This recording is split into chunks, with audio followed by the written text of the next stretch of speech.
स्वागत है आप सबका स्टडी फॉर सिविल सर्विसेज पर। इस वीडियो में हम डिस्कस करेंगे एनसीईआरटी से chapter number 8 confrontation of cultures, संस्कृतियों का टकराव। तो चलिए इसे स्टार्ट करते हैं। अगर आप यूपीएससी या अदर स्टेट पीसीएस जैसे कि UPPSC, MPPSC, BPSC in examination के लिए तैयारी कर रहे हो दोस्तों, तो इंटीग्रेटेड प्रिपरेशन के लिए, कंप्लीट तैयारी के लिए आप हमारे पेड कोर्स को ज्वाइन कर सकते हो। इससे जुड़ी अधिक जानकारी के लिए इन दिए गए कॉलिंग नंबर्स पर कॉल कीजिए। फ्री स्टडी मटेरियल डाउनलोड करने के लिए स्टडी फॉर सिविल सर्विसेज के पब्लिक टेलीग्राम चैनल को ज्वाइन करना मत भूलिए। इसकी लिंक डिस्क्रिप्शन में दी गई है। देखिए, इस वीडियो में हम डिस्कस करने वाले हैं 15th और 17th सेंचुरीज, 15th से लेकर 17th सेंचुरी के बीच में क्या कुछ चीज़ें होती है अमेरिका में, इसके बारे में, राइट। और किस आधार पर यहाँ पर जो फैक्ट है इनके बारे में हम बात करेंगे। हमारे सोर्सेज क्या रहे होंगे, जिन सोर्सेज के माध्यम से ये इन्फॉर्मेशन आज हम तक पहुँची है, या ये इन्फॉर्मेशन एक तरीके से तैयार की गई है। तो दोस्तों, इसमें है मैन्युस्क्रिप्ट है, लॉग बुक्स है, डायरीज है ट्रैवलर्स की, इसके अलावा ऑफिशियल रिकॉर्ड्स है कॉलोनीज के, मोनोमेंट्स, फोटोग्राफ्स इत्यादि चीज़ें हैं। अमेरिका में दोस्तों इस समय पीरियड में 15 से लेकर 17 सेंचुरी की अगर कालावधि को हम देखें तो दो तरह की इकोनॉमीज हमें देखने को मिलती है, राइट। एक है स्मॉल सब्सिस्टेंस इकोनॉमीज, एक है स्मॉल सब्सिस्टेंस इकोनॉमी जो कि हमें कैरिबियन रीजन में देखने को मिलती है, जैसे कि कैरिबियन रीजन और ब्राज़ील में, लाइक इसे एरावेक्स के नाम से जाना जाता है इन लोगों को। और दूसरी है दोस्तों वेल डेवलप्ड कल्चर, जैसे कि एस्टेक्स अर्थात मैक्सिको और मायास अर्थात सेंट्रल अमेरिका, राइट। तो चलिए आगे चलते हैं और वन बाय वन इनके बारे में इंफॉर्मेशन देखते हैं। पहले बात करते हैं कैरिबियन और ब्राज़ील के, कैरेबिया और ब्राज़ील के बारे में दोस्तों। बहामास, एरावेक्स मतलब आज का बहामास, राइट। ये एक ग्रुप ऑफ आइसलैंड है दोस्तों जो कि कैरिबियन सी के पास है। आपको पता है यहाँ की economic life, political life, social religious life और कल्चरल लाइफ किस तरह की थी, इसके बारे में चीज़ें देखते हैं। अगर हम बात करें इकोनॉमिक लाइफ की, तो इकोनॉमी कैसी चलती है आपको पता है दोस्तों कि इसमें एग्रीकल्चर होगा, बिकॉज जीवन को जीने के लिए जो कुछ एक्टिविटीज़ हमें करनी पड़ती है, पैसे को बनाने के लिए, अर्थ को क्रिएट करने के लिए, ये सब चीज़ें इकोनॉमिक एक्टिविटीज़ में आती है, राइट। तो ये लोग एक तरीके से दोस्तों फूड को कलेक्टिवली प्रोड्यूस किया करते थे, सब कलेक्टिवली ये लोग काम किया करते थे। ये एक स्किल्ड बोट बिल्डर्स थे, ये लोग बोट को भी बिल्ड किया करते थे, बनाया करते थे। इसके अलावा हंटिंग, फिशिंग और एग्रीकल्चर ये एक्टिविटीज़ यहाँ पर होती थी। जो फूड प्रोडक्ट ये प्रोड्यूस किया करते थे, ये फूड प्रोडक्ट कौन कौन से है, यहाँ पर कॉर्न है, स्वीट पोटैटो है, ट्यूबर है और कैसावा है, राइट। पॉलिटिकल लाइफ की अगर हम बात करें दोस्तों, तो जो क्लेन हुआ करते थे ये रूल किया करते थे और ये एल्डर्स थे, राइट। किसी भी तरह की आर्मी नहीं थी, किंग नहीं था यहाँ पर। अगर हम सोशल रिलीजियस लाइफ की बात करें तो सोशल लाइफ में पोलोगेमी कॉमन थी दोस्तों, राइट। एक से ज़्यादा विवाह ये लोग किया करते थे। और रिलीजियस लाइफ की अगर हम बात करें तो चर्च जैसे इंस्टीट्यूशंस यहाँ पर नहीं थे।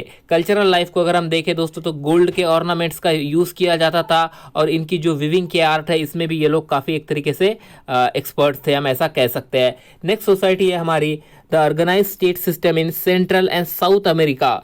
जो ऑर्गेनाइज स्टेट्स सिस्टम हमें देखने को मिलता है सेंट्रल और साउथ अमेरिका में, इसके बारे में एस्टेक, ये इन लोगों ने एक तरीके से माइग्रेशन किया था। ये लोग माइग्रेटेड थे नॉर्थ से लेकर सेंट्रल अमेरिका तक, राइट। नॉर्थ से लेकर सेंट्रल अमेरिका में आए थे, 12th सेंचुरी के समय की ये बात है। यहाँ पर सोसाइटी किस तरह की थी, तो यहाँ पर एक शब्द है दोस्तों, ये है हरारकियल, राइट। सोसाइटी हरारकियल टाइप की थी, अर्थात हरारकी मतलब इस तरीके का एक स्टेटस, जैसे कि सबसे नीचे कोई क्लास होगा, कोई कास्ट होंगी, फिर उसके ऊपर, देन उसके ऊपर, देन उसके ऊपर और सबसे लास्ट पे, राइट। अब इसमें कितने नंबर ऑफ कास्ट या कितने नंबर ऑफ स्ट्राटा है, इस पर डिपेंड करेगा कि ये कितना लंबा हमें हरारकियल स्ट्रक्चर देखने को मिलेगा या कितना बड़ा हरारकियल स्ट्रक्चर देखने को मिलेगा। बट इस हरारकियल स्ट्रक्चर में जो डोमिनेट यहाँ पर कर रहे थे ये थे नोबल्स, राइट। किंग को दोस्तों एक तरीके से रिप्रेजेंटेटिव्स ऑफ सन के रूप में जाना जाता था, कि जो राजा है ये सूर्य का रिप्रेजेंटेटिव है। इसे चुना किसके द्वारा जाएगा, आपको पता है कि हायरार्कियल सिस्टम में डोमिनेट कौन कर रहा है, तो दोस्तों नोबिलिटी कर रही है, तो चुना भी नोबिलिटीज के द्वारा ही जाएगा। इसके अलावा हायरार्कियल सिस्टम में दूसरे लोग हैं हायरार्कियल सोसाइटी में, जो कि रिस्पेक्टेड सेक्शन के रूप में देखे जाते हैं। इसमें है दोस्तों वॉरियर, प्राइस्ट और आर्टिशंस, राइट। अब एग्रीकल्चर में ये लोग इन्वॉल्व थे, तो एग्रीकल्चर से संबंधित जो कुछ भी काम उस समय किए जाते होंगे इसके बारे में यहाँ पे बताया जा रहा है। जैसे कि दोस्तों यहाँ पर इनके द्वारा आर्टिफिशियल लेक्स बनाए गए थे, कैनल को कंस्ट्रक्ट किया गया था। इनकी जो कैपिटल थी ये 1325 में टेनोक्लिटाइटलाइन यहाँ पर थी, राइट है, यहाँ पर इसे बिल्ड किया गया था। दोस्तों जो टेम्पल्स यहाँ पर हुआ करते थे ये डेडिकेटेड थे गॉड ऑफ वॉर, और सन को गॉड ऑफ वॉर युद्ध के देवता, और सूर्य को ये टेम्पल डेडिकेटेड थे। रूरल पीपल प्रोड्यूस किया करते थे कॉर्न, बीन्स, पम्पकिन और पोटैटो को, राइट। और दोस्तों जो पेजेंट्स थे एक तरीके से ये नोबल्स के लैंड से अटैच थे, राइट। जो गरीब लोग थे ये अपने बच्चों को एज अ स्लेव के रूप में भी बेचा करते थे, बट ये लिमिटेड टाइम पीरियड के लिए हुआ करता था। और दोस्तों जो स्लेव्स हुआ करते थे ये अपनी फ्रीडम को वापस भी ले सकते थे, इनके पास ये ऑप्शन भी यहाँ पर अवेलेबल था। आगे चलते हैं, आगे हम बात करते हैं दोस्तों इन्हीं के बारे में। देखा जाए तो जो एज़टेक्स थे ये अपने बच्चों की एजुकेशन के लिए एक तरीके से अवेयर थे, हमें ऐसा पता चलता है, बिकॉज यहाँ पर ये इस बात के लिए इंश्योर थे कि सभी बच्चे एक तरह से स्कूल जा सके। यहाँ पर दोस्तों कैमलामैक नाम का एक इंस्टीट्यूशन था जिस इंस्टीट्यूशन में मिलिट्री और रिलीजियस ट्रेनिंग दी जाती थी बच्चों को, बट ये बच्चे नोबेलिटी से बिलोंग करने वाले थे, राइट। सोशल स्ट्राटा में जो डोमिनेट कर रहे थे नोबेल, इनके ये बच्चे हुआ करते थे। इसके अलावा दूसरा यहाँ पे इंस्टीट्यूशन है दोस्तों टैपेकेकिल। ये जो इंस्टीट्यूशन है यहाँ पर बच्चों को हिस्ट्री, मेस, रिलीजन और सेरेमोनियल सॉन्ग्स पढ़ाए जाते थे, राइट। जो लड़के होते थे दोस्तों इन्हें आर्मी, ट्रेड और एग्रीकल्चर की ट्रेनिंग दी जाती थी। जो लड़कियां होती थी इन्हें डोमेस्टिक अफेयर्स की ट्रेनिंग दी जाती थी, राइट। अर्ली सेंचुरीज तक दोस्तों जो अर्ली 6th सेंचुरीज के आते आते जो एज़टेक एम्पायर था ये एक तरीके से इसके डिक्लाइन के, इसकी पतन की शुरुआत हो चुकी थी, राइट। बिकॉज जिन लोगों पर ये राज कर रहे थे, जिन लोगों पर ये अपना साम्राज्य चला रहे थे, उन लोगों के द्वारा एक तरह से इनका विरोध होना स्टार्ट हो चुका था। नेक्स्ट है हमारा मायास, 12 से लेकर 16वीं सेंचुरी, राइट। दोस्तों ये कल्चर मैक्सिको में डेवलप होता है जो कि सेंट्रल अमेरिका में आता है। आपको पता है यहाँ की जो सोसाइटी थी ये एज़टेक से एक तरीके से पॉलिटिकल पावर में अगर हम तुलना करें तो लेस पॉलिटिकल पावर इनके पास थी, राइट। कॉर्न कल्टीवेशन में दोस्तों ये लोग ये कॉर्न कल्टीवेशन इस सिविलाइजेशन का बेसिस यहाँ पर बताया जा रहा है, अर्थात कॉर्न कल्टीवेशन एक इंपॉर्टेंट एक्टिविटी थी इनकी। इसके अलावा जो कुछ रिलीजियस सेरेमनीज इनके द्वारा होती थी ये रिलीजियस सेरेमनी भी एग्रीकल्चर से एग्रीकल्चर पर बेस्ड ही हुआ करती थी। इन लोगों का प्रोडक्शन, एग्रीकल्चरल प्रोडक्शन अच्छा था, सरप्लस प्रोडक्शन ये जनरेट कर पाते थे, राइट। अब जब सरप्लस प्रोडक्शन जनरेट कर पाएंगे दोस्तों तो इनके पास एक तरीके से प्रोडक्शन हो रहा है तो उसे बेचेंगे, राइट। तो अब बेचने के बाद पैसा आएगा, उस पैसे को दूसरी जगह लगाएंगे। तो आर्किटेक्चर जैसे एक्टिविटीज़ में भी ये लोग इन्वॉल्व थे। एक तरह के राइटिंग सिस्टम को भी ये जानते थे, एक तरह की राइटिंग सिस्टम भी इन्होंने डेवलप की थी जो कि पिक्टोरोग्राफिक थी, राइट। इनकास 12th सेंचुरी में हम आ चुके हैं दोस्तों। देखिए इनका सिविलाइजेशन पेरू में हुआ था, साउथ अमेरिका में, राइट। एक तरीके से लार्जेस्ट नेटिव कल्चर इसे यहाँ पे कहा जाता है, राइट। जो फर्स्ट इनका किंग थे दोस्तों मैनको कैपेक, इन्होंने एस्टैब्लिश किया था, इनकी कैपिटल थी क्यूस्को में, राइट। बट जब 9th इनका किंग थे, 9th इनका किंग के एम्पायर के समय पर ये एम्पायर एक तरीके से अपने पीक पर था। इसका एक्सटेंशन अगर हम देखें तो इक्वाडोर से लेके चिली तक ये था और ये 3000 माइल्स का एरिया अपने आप में कवर कर रहा था। यहाँ पर एक सेंट्रलाइज्ड एडमिनिस्ट्रेटिव सिस्टम थी, सेंट्रलाइज्ड एडमिनिस्ट्रेटिव सिस्टम अर्थात केंद्रीय प्रशासनिक व्यवस्था थी यहाँ पर। दोस्तों यहाँ का जो राजा हुआ करता था ये हाईएस्ट सोर्स ऑफ अथॉरिटी के रूप में जाना जाता था, राइट। लोग कोर्ट लैंग्वेज का प्रयोग करते थे। इसके अलावा देखा जाए तो यहाँ के जो ट्राइब्स थे ये भी दोस्तों अपने आप को जो एडमिनिस्टर किया करते थे ये काउंसिल ऑफ एल्डर के माध्यम से किया करते थे, और इसमें वो लोग भी हुआ करते थे जो कि रूलर के लॉयल है। अब जो लोग दोस्तों मिलिट्री कॉर्पोरेशन करते हैं, जो लोकल रूलर मिलिट्री कॉर्पोरेशन करते हैं राजा को, उन्हें दोस्तों एक तरीके से रिवॉर्ड्स भी दिए जाते थे, राइट। इन लोगों ने ये एक तरह से ग्रेट बिल्डर्स भी थे, इन्होंने रोड और इन्होंने रास्ते और किले बनाए, राइट। दोस्तों जो फोर्ट को इन लोगों के द्वारा डेवलप किया गया, यहाँ पर ये स्टोन स्लैब के माध्यम से बनाए जाते हैं। Stone cut from the rock did not require mortar, जो स्टोन को रॉक से कट किया जाता है इसे मोर्टार की आवश्यकता नहीं होती है। They did not wheeled vehicle to transport stone and used labour. दोस्तों इनके पास देखा जाए तो जो व्हील्ड व्हीकल नहीं थे ट्रांसपोर्टेशन के लिए, राइट।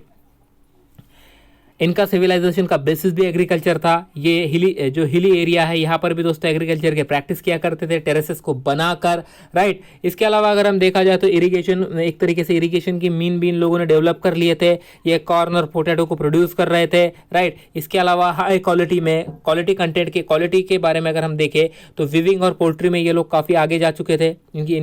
इनके काम की क्वालिटी अच्छी थी, राइट। बट ये किसी भी तरह की राइटिंग सिस्टम डेवलप नहीं कर पाए थे। बट दोस्तों इन्होंने अकाउंटिंग सिस्टम डेवलप की थी, जिस अकाउंटिंग सिस्टम में कॉर्ड्स का प्रयोग किया जाता है मैथमेटिकल कैलकुलेशन के लिए। चलिए आगे चलते हैं। अब हम बात करते हैं कि हमने शुरुआत में देखा कि 15 से लेकर 17वीं शताब्दी के बीच में दोस्तों यूरोपियंस के द्वारा कॉलोनीज बनाई जाती है अमेरिका में। अब ये कॉलोनीज बनाने के लिए यूरोपियन अमेरिका तक पहुंचे कैसे, राइट। देखिए इसके पीछे कुछ रीजंस थे। जनरली आपको ये सब चीज़ें पता होंगी बिकॉज एक कॉम्पिटिटिव एग्जाम की तैयारी करने वाले आप एस्पिरेंट्स हो। और देखिए एनसीईआरटी पढ़ना ज़रूरी इसलिए होती है कि कुछ बेसिक सी चीज़ें इस बुक से हमें हमारे सिलेबस से संबंधित चीज़ों के बारे में हमें इन्फॉर्मेशन पता चलती है, बेसिक्स हमारा क्लियर होता है, राइट। तो देखा जाए दोस्तों यहाँ कुछ दूसरे रीजंस दिए जा रहे हैं जिस रीजंस ने एक तरीके से मोटिवेट किया जो सेलर्स थे इन्हें। पहला यहाँ पे रीजन ये बताते हैं कि देखिए मैग्नेटिक कंपास ने मदद की इन समुद्री सफर, ये जो समुद्री सफर हुआ करते थे, समुद्री प्रवास हुआ करते थे इसमें। इसके अलावा बड़े शिप्स जब बने तो बड़े शिप्स में ज़्यादा कार्गो कैरी करना पॉसिबल हो पाया दोस्तों, जिसके वजह से ज़्यादा देर तक ये सर्वाइव कर सकते थे। जो ट्रैवल लिटरेचर था, इस ट्रैवल लिटरेचर के नॉलेज के माध्यम से दुनिया के बारे में इन्हें पता चल रहा था। जैसे कि देखा जाए तो इनका जो मेन रूट था एशिया से ट्रेड करने का, ये मेन रूट बंद हो चुका था बिकॉज कॉन्स्टेंटिनोपल पर अब टर्क अपना कंट्रोल कर रहे थे और इन्होंने टैक्सेस काफ़ी बढ़ा दिए थे। व्यापार करना इनके लिए बड़ी दिक्कत वाली बात हो रही थी। तो फिर इंडिया से या एशिया से किस तरीके से ये व्यापार कर सकेंगे दोस्तों, इसके लिए इन्होंने नए समुद्री रास्ते तलाशने के लिए अभियान या नए समुद्री रास्ते तलाशने के लिए कैंपेन शुरू किए, हम ऐसा कह सकते हैं, राइट। तो देखा जाए तो ये इस कैंपेन को एक चीज़ तो ये भी मोटिवेट कर रही थी कि इन्हें व्यापार करना है, इसके लिए नया रास्ता चाहिए। बट दूसरी कौन सी चीज़ें थी, रिलीजियस चीज़ें भी इसमें थी भाई, क्रिश्चियनिटी को स्प्रेड करना है। इकोनॉमिक चीज़ें भी इसमें थी कि जैसे कि अपने मदरलैंड के लिए इकोनॉमिक रिसोर्सेज को राइज करना है। इसके अलावा दोस्तों जिस नए लैंड पर ये जाएंगे वहाँ पर अगर इसे कंकर्ड करते हैं तो इन्हें एक तरीके से सोवरेनिटी मिल जाएंगी वहाँ पर रूल करने के लिए। इसके अलावा दूसरी काफ़ी चीज़ें थी जो इन्हें एक तरह से मोटिवेट कर रही थी। आगे चलते हैं गाइस। अब हम बात करते हैं कि कोलंबस के सफ़र के बारे में देखते हैं।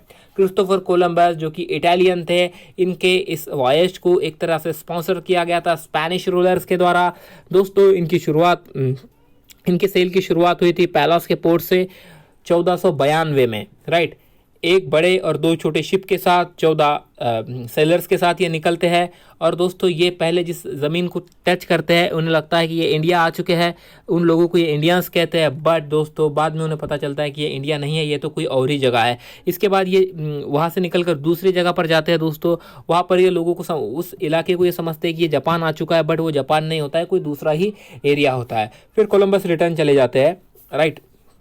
अमेरिका से रिटर्न चले जाते हैं बिकॉज ये जिस जगह की तलाश में निकले थे वो उन्हें अब तक नहीं मिली थी। बट दोस्तों क्रिस्टोफर कोलंबस का जो सफ़र था, इस सफ़र ने इस सफ़र की अचीवमेंट्स क्या थी, इस वॉयज की अचीवमेंट्स क्या थी, तो देखा जाए दोस्तों तो देखिए 5 वीक में जो हमारे ट्रेड वाइंड्स है इनकी मदद से आप अर्थ के अदर साइड में जा सकते हैं, ये इन्हें पता चला, राइट। इन्होंने नए एरियाज़ की खोज हुई, डिस्कवरी हुई, हम ऐसा कह सकते हैं। वहीं पर अमेरिगो वेस्पूसी जो कि एक जियोग्राफर थे, ये गए, इन्हें इस बात की समझ आई कि ये एक नया वर्ड है। इन्होंने इसे नए वर्ड, अमेरिका को न्यू वर्ड का नाम दिया दोस्तों, और अमेरिगो वेस्पूसी के नाम से इसे अमेरिका नाम पड़ा, राइट। आगे चलते हैं। फिर आगे हम बात करते हैं दोस्तों कि किस तरीके से स्पेन ने कॉलोनाइजेशन किया था अमेरिका में।